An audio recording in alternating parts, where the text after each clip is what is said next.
Josh Bolander, Taylor Axelson on the floor post-game after Iowa's 67-62 first-round Big Ten tournament loss to 11th-seeded Northwestern.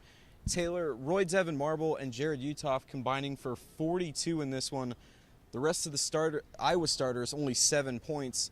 What happened to that depth that Iowa was supposed to have coming into this tournament? Well, it's all year. We've been hearing about this depth, and we've been seeing this depth come off the bench. And tonight they were just non-existent. I can't imagine how frustrating it is for Roy Devin Marble and Jared Utoff to have such an amazing game, and then they don't get that win. They don't get that W in the end. And Mike Gazelle, 1 point. Nelson Wasabi, 1 point. Woodbury, 0 points on the game. 0 points. And Aaron White only took 2 shots. 2 shots, both in the first half, a three-pointer and a dunk. Looked like he might be coming on. Obviously, spirits down in the locker room post-game. Yes. I think it's more of our mindset right now that has to change. Get our confidence back, stay together. We're not playing with that pride and that that confidence that we were playing with at the beginning. We don't have enough energy and intensity as a team together, so it's like sometimes we're breaking down defensively, and I keep telling the guys, let's get together, because it's not a mystery why we're not playing well. It's just defense. Definitely struggles on the Iowa end, but you have to give credit to Northwestern. We were able to speak to Chris Collins post-game after this one.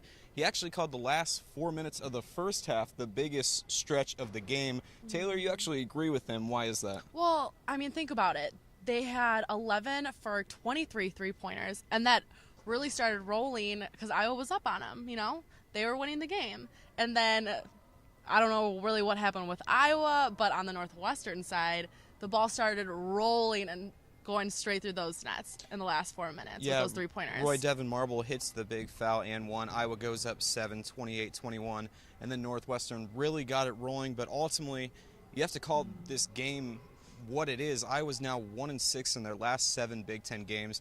Losses to Northwestern, Indiana, Illinois. Do you think this team can turn it around come tournament time, if they even get into the tournament at this point? I mean, that becomes a discussion. That becomes an issue, and that is a lot of the discussion that was happening in the locker room after the game today.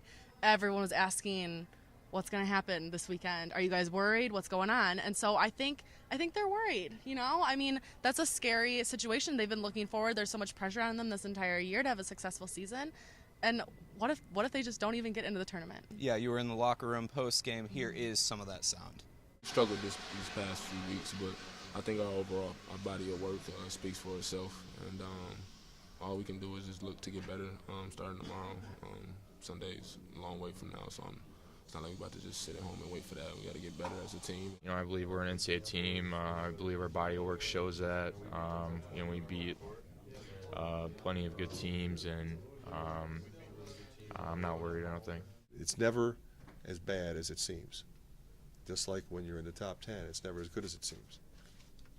Northwestern obviously moving on to face Tom Izzo and Michigan State tomorrow night.